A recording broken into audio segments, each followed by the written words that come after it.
একটা মানুষ এতগুলা চারা লাগাতে পারে? এবার একটু বলেন তো, এত এত চারা লাগানোর পেছনে কারণ কি? আমি 5,000 মোর দেন 5,000 USD আমি ইনকাম করতে পারি। কিন্তু আমি এখান থেকে যে কটা চারা নেব, ফ্যামিলি ফ্রেন্ডের জন্য free. Family and friend free.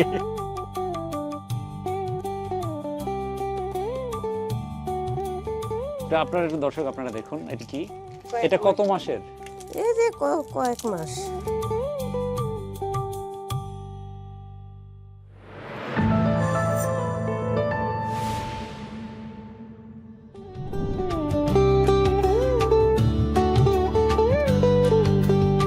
সবাইকে স্বাগত জানাচ্ছি এটিভি ইউএস এর সব থেকে জনপ্রিয় অনুষ্ঠান প্রবাস কৃষির সিজন 2 এর ফার্স্ট এপিসোড। এই অর্থে বলছি কেননা এর আগে আমরা যে এপিসোড করেছিলাম সেটি ছিল ঈদ স্পেশাল এপিসোড।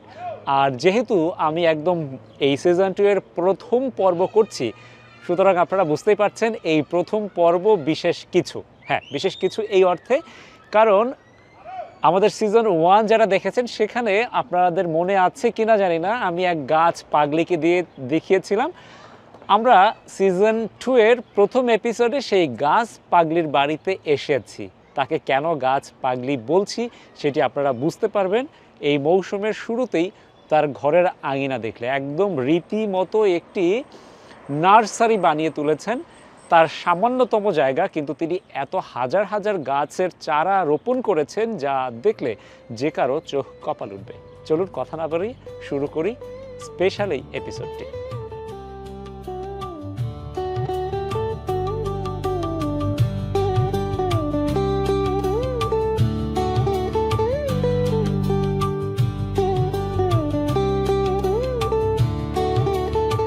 প্রবাস কৃষি নিয়মিত দর্শক যারা আছেন তারা নিশ্চয়ই এই মানুষটিকে ভুলে যাননি, ভুলে যাওয়ার কথাও নয়। ইনি সেই হাজেরা বেগম, টিম প্রবাস কৃষি, যার নামকরণ করেছিল গাছ পাগলি হাজেরা। গত বছর আপনারা দেখেছেন তার গাছের প্রতি পাগলামি, সবুজের প্রতি ভালোবাসা। শুধু মাটির উপরে ভাগে নয়, তিনি গাছ লাগিয়েছিলেন ঘরের চালে, যা আমাদের একদম অবাক করে দেয়। চলতি মৌসুমে আমরা আবারও অবাক হয়ে যাই তার গাছের চারার সংখ্যা দেখে। পুরো বাড়িটিকেই তিনি আস্ত একটা নার্সারি বানিয়ে ফেলেছেন এবছর। এত চারা আর কোনো প্রবাসী নিজের বাড়িতে করেন কিনা তা আমাদের জানা নেই। চাকরিজীবী নারী ঘরে যে সময়টুকু থাকেন তার বেশিরভাগই কাটান সন্তানতুল্য এই গাছপালাগুলোকে যত্ন করে। গাছের সবজি যেমন প্রতিবেশী ও স্বজনদের বিলিয়ে দেন, তেমনি যারা শখের বাগানে আগ্রহী তাদের দেন গাছের চারা। আমি যখন আপনার এই ঘরে ঢুকে আসলে আমি বুঝতে পারি নাই যে একটা মানুষ এতগুলা চারা লাগাতে পারে। এবার একটু বলেন তো, এত এত চারা লাগানোর পেছনে কারণ কি? হ্যাঁ, আমি তুলনামূলক বেশি লাগাই, কিন্তু মাঝে মাঝে আবার কিছু গাছ নষ্ট হয়ে যায়, পোকায় কাটে, নাহলে কোনো হ্যাপেন হয়। এই জন্য আমি একটু লেটে যদি আমার গাছগুলি নষ্ট হয়ে যায় তখন আমার কিছু করার থাকবে না। তা আমার তো গাছতে হইতেই হবে, আবার চালে উঠতেই হবে, সব হইতেই লাগবে। তো সেই ক্ষেত্রে আমি গইনা গাছ লাগাই না, এই জন্য অনেক গাছ লাগে। আর এই গাছগুলো যদি আমি কিনে আনতে যাই আমি 2000-এ পারবো না USD-তে, মানে $2000 আপনি পারবো না যদি আমি সব গাছ আবার কিনতে হয়। কারণ আমি এত লাগাই, আমার তো দেখতেছি না আমার এরিয়াটা, আর এটা না লাগানো পর্যন্ত আমার তো ঘুমলাই। এটা কিন্তু আর সঠিক কথা। নিউ ইয়র্কে একটা গাছের চারার দাম $4, $5, $4 কম না। আপনার যতখানি জায়গা তাতে যদি আপনি সব চারা কিনে লাগাতেন তাহলে $2000-এও পারতেন না। ওকে, আর এখন যত চারা আছে এই সব চারার দাম কত হতে পারে? আমি যদি এটা বাণিজ্যিক ভাবে করতাম আমি মোর দেন 5,000 USD আমি ইনকাম করতে পারি আমার বাউন্ডারির ভিতরে যা চারা আছে এখন। একবার ভাবেন যে এই ছোট্ট একটু জায়গায় যতগুলো চারা আছে, এই চারা যদি বিক্রি করতেন গাছ পাগলি হাজেরা, তাহলে $5000 বিক্রি করা যেত, এবং বাংলাদেশি টাকায় প্রায় 6 লাখ টাকা। হ্যাঁ, 6 লাখ টাকারও বেশি। অনেক অনেক অনেক মানে সাধনা আপনার এই গাছে।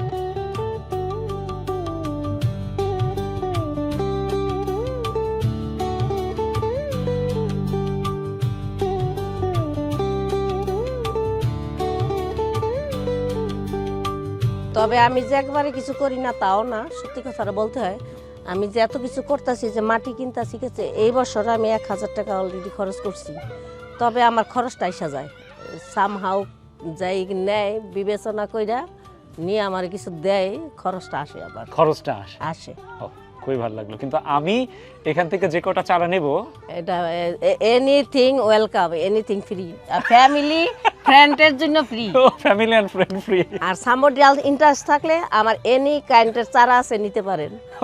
একটু জানিয়ে রাখি যে দর্শক, এই বাছাই করা চারা যদি আপনারা কেউ কিনতে চান, খুবই রাস্তার ধারে অথবা বাণিজ্যিকভাবে যেটা বিক্রি হয় সেটা গাছের চারার মানের থেকে এই চারার মান অনেক ভালো এবং দামও তুলনামূলক আপনি অনেক কমে দিবেন। তো আপনাদের কিন্তু দাওয়াত থাকলে একটু আপনি যদি বলে দিতেন যে আপনারা কিভাবে তার সবাই খুঁজে পাবেন। আমার বাসাটা হলো হিলসাইড অ্যাভিনিউর উপরে 8819 180 জামাইকা।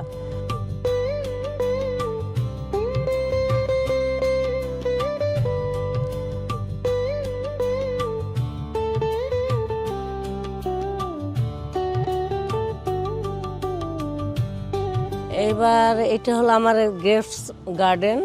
তো আমি গতবার ছিল শুধু একটা আইটেম হয়েছে, এইবার আমি আরও অ্যাড করছি আরও 3 ডিফারেন্ট আইটেম।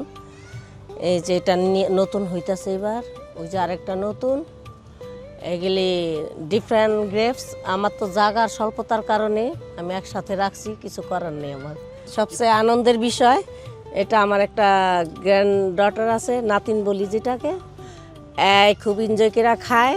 হ্যাঁ, আইসা একেলে নিয়ে খুব এনজয় করে খায়, প্লাস আমার মাও খুব পছন্দ করে এবং তারা এখান থেকে আমার উইদাউট পারমিশনে নিয়ে নিয়ে খায়। এটি আমার সবচেয়ে আনন্দের আর শান্তির জায়গা।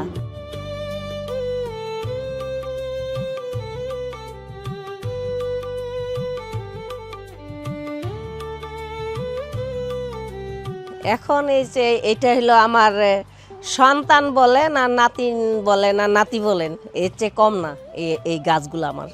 এই যে মাত্র শুরু হয়েছে, এটা গ্রো হইতেছে। হ্যাঁ, তারপরে এই যে বাংলাদেশের মরিচ, তারপরে করলা আছে কয়েক জাতের, এটা সাদা করলা হবে। এটা সাদা করলা, এটা কালো মরিচ। আমি সবসময় আনকমন কিছু কালেকশন রাখতে চেষ্টা করি।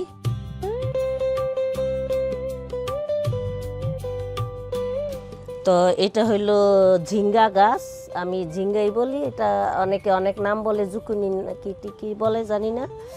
আর এটা হইলো টমেটো, এটা আমার নিজের গ্রো করা গাছ, এটা আমি নিজেই বানাই, এগুলা আমার নিজের হাতে তৈরি দিই।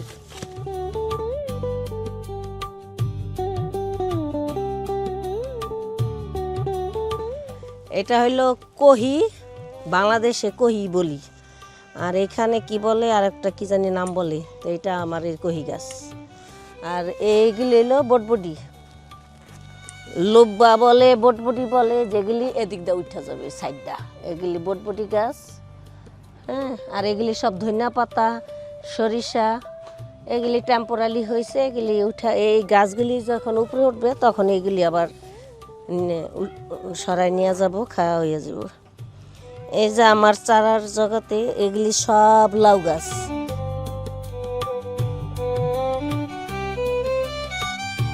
যতক্ষণ পর্যন্ত আমার গাছ বড় না হবে ততক্ষণ পর্যন্ত আমার চারা বড় হইতে থাকবে, কারণ কোনো কারণে এগুলি মরে যেতে পারে, কোনো পোকায় কাইটা ফেলাইতে পারে। এই জন্য আমি ভরসা পাই না শুধু একবার বোনারটা, আমি এই জন্য টেম্পোরারি রাখতে থাকি, কারণ ওটা যদি সামহাও আমার অ্যাক্সিডেন্ট হয় কিছু, যাতে আমি আবার ওই জায়গাটা রিফিল করতে পারি। এই জন্য আমার এত পরিমাণে করতে হয়, এটা একটা কারণ। আরেক কারণ, আমার ফ্যামিলি অনেক বড়, ফ্রেন্ড সার্কেল ফ্যামিলি, তো চাইলে দিতে হয়। এটা হইলো বোম্বাই মরিচ গাছ। হ্যাঁ, আর এটি হলো জালি কুমোর, এটি জালি কুমোর গাছ। এগুলি যে কিছু লাগানো হয়ে গেছে অলরেডি, আরও কিছু এখানে রাখা আছে সব কিছু।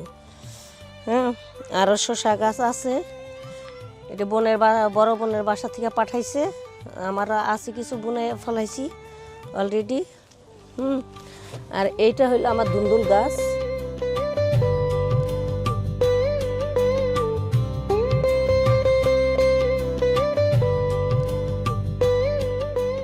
অনেক মজার একটা টমেটো, দেখতে একবারে গ্রেপসের মতনই, আঙ্গুর ফলের মতন।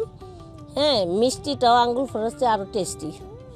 এজন্য এটা আমি কমন হিসাবে এখন রাখতেছি আমার গার্ডেনে, কারণ এটা আমি লাইক করি, আমার নাতিন লাইক করে, আমার সবাই লাইক করে।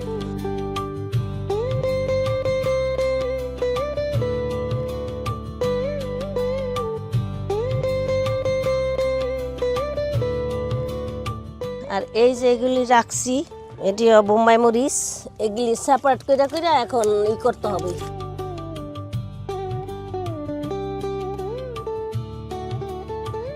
এই যে এটা হলো, এটা বোম্বাই মরিচ। আর ওই যে আরেকটা আছে ট্রেতে, উড়ি বিড়ি বলে, এটা এটা ছোট একটা গ্রান মরিচ।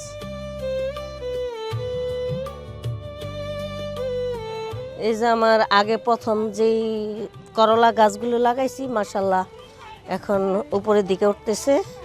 এটা আমার অনেক একটা শান্তির জিনিস।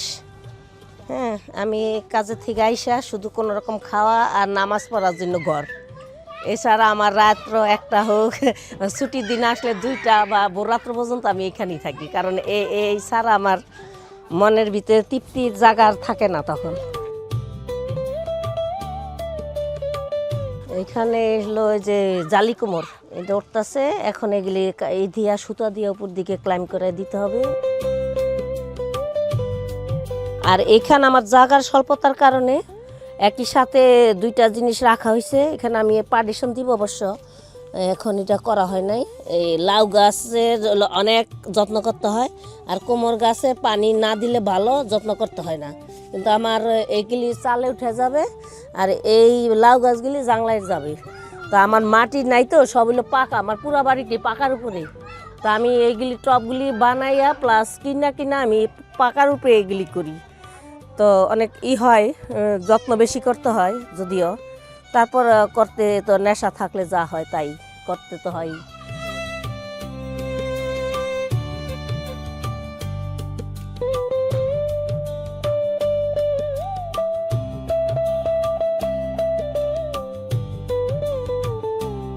এই মুহূর্তে আমি অবস্থান করছি গ্যারেজে।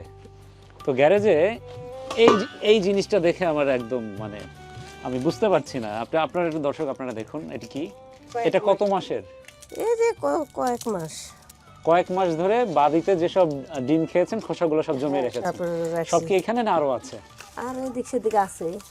এগুলি শুকাইতেছি, হ্যাঁ, তারপরে ব্লেন্ডার করে পাউডার বানাবো। ও, ব্লেন্ডার দিলে একবার পাউডার হয়ে যায়, একদম গুঁড়ো হয়ে যাবে। একবার গুঁড়া মানে পাউডারের মতন হবে। তখন ওই যে গাছ লাগাইছি না, ওগুলির আশেপাশে একটু একটু দিতে হবে। তাই আমি এটা দিয়া বুঝতেছি যে রিয়েলি এটা কাজটা ভালো, এটা দিলে জিনিসটা ভালো হয়। কতটা সাধনা আর কি, মানে এগুলা মানে মনে হতে পারে যে হঠাৎ করে হয়ে যাচ্ছে না, এর পেছনে খুব একনিষ্ঠ শ্রম আছে এবং ভালোবাসা আছে, তাই তো? তা তো অবশ্যই। আর কি কি মানে গাছের যত্ন নেওয়ার জন্য আর কি কি করেন? আমি ডিফারেন্ট টাইপের মাটি আনি, ওইটা একসাথে মিক্স করি। আর গাছটা যখন আমি বুনি নিচে, ওই যত সবজি টবজি রান্না করার আগে যে করতে হয়, যে সিল্কাটা চোকলা যেটা বলি আমরা খাঁটি বাংলা যেটা, ওগুলির আমি কিচ্ছু ফালাই না কোনো দিন, উইন্টারও ফালাই না, আর এই সামারে তো প্রশ্নই ওঠে না। সব জমাইয়া যখন গাছগুলি লাগাই, ওটার নিচে মাটি সরাই ওটার নিচে দিয়া রাখি, সব নিচে দিয়া রাখি। তখন ওই উপরে এরপরে যে সারটার আছে, এই যে নানান ডিফারেন্ট কাইন্ডের সারও দেই। তার মানে হচ্ছে নিউ ইয়র্ক সিটির স্যানিটেশন ডিপার্টমেন্ট এই বাড়ি থেকে প্রতি বছর যে ময়লা নিয়ে যায়, ওটা আমি সেই ময়লার মধ্যে কোনো তরকারির বর্জ্য নাই, কোনো ডিমের খোসা নাই, কিচ্ছু নাই, সেটা পুরোটাই আপনি রেখে দিচ্ছেন।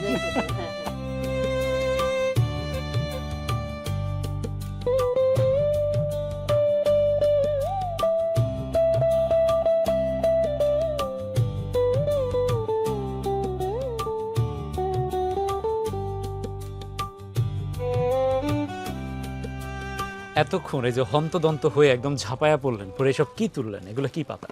এটা হইলো আমেরিকান সরষে পাতা। আমেরিকান সরষে পাতা, আচ্ছা।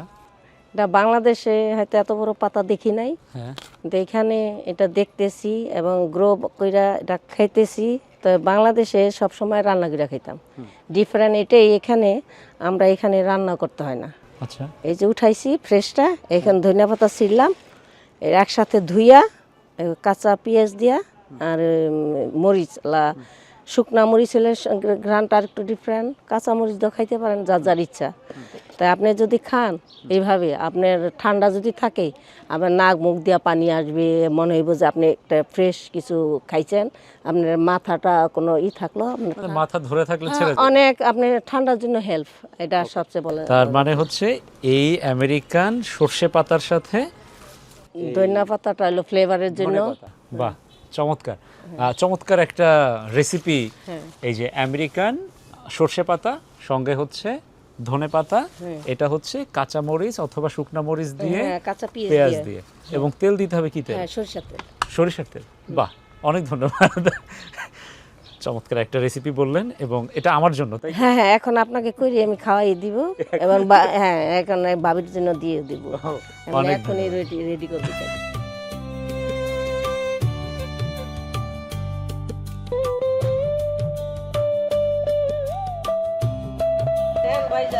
এবারে তার সবজি টবজি এখনো হয় নাই, এই জন্য এখন সবজি গাছ আছে, আপনাকে কিছু গাছ দিয়ে দেই, আপনি যে কোনো জায়গায় এগুলি বিনা সবজি হয়ে যাবে। গত বছর প্রবাস কৃষির যেসব এপিসোড আমরা করেছি, অধিকাংশ বাসায় গিয়ে আমরা কিছু না কিছু সবজি পেয়েছি। আর এবার গাছ পাগলি হাজেরা আমাকে কতগুলো গাছের চারা দিয়ে দিচ্ছেন। এতগুলো চারা আমি কোথায় লাগাবো আমি জানি না। যাই হোক, অনেক ভালো লাগলো।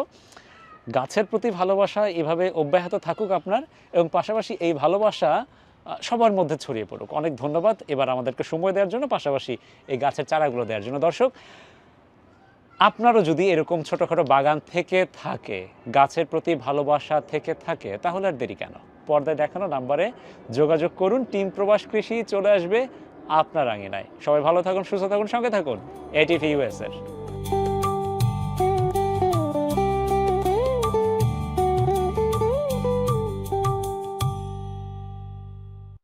এটিভি ইউএসএ, বিশ্বজুড়ে বাঙালিয়ানা।